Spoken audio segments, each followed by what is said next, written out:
And make no mistake, whether it's in Southport, London or Hartlepool, these people are showing our country exactly who they are.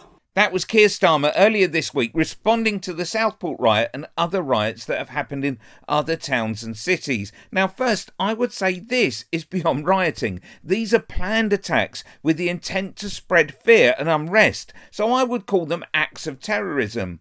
Anyway, let's go to the Daily Mail, who uses these terror attacks to make a pathetic case to bash Starmer and Labour, saying this: Knuckle-dragging morons, egged on by social media liars, hijacking the killing of 3 little girls, wreak havoc in 8 English towns and cities. But instead of leadership, says our columnist, all we get are shiny new Labour ministers spouting student platitudes.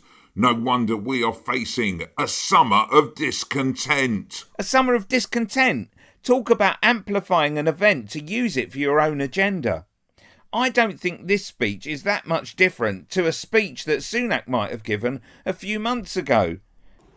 Mosques targeted because they're mosques.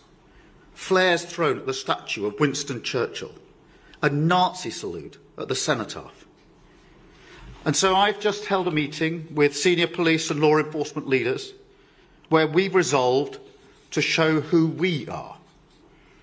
A country that will not allow understandable fear to curdle into division and hate in our communities, and that will not permit, under any circumstances, a breakdown in law and order on our streets. Because let's be very clear about this. It's not protest, it's not legitimate, it's crime, violent disorder. Now listen to these two numbskulls on Talk TV. But at the same time, it can also be true that there is a massive group of people in this country who feel completely ignored. Nobody's listening to them.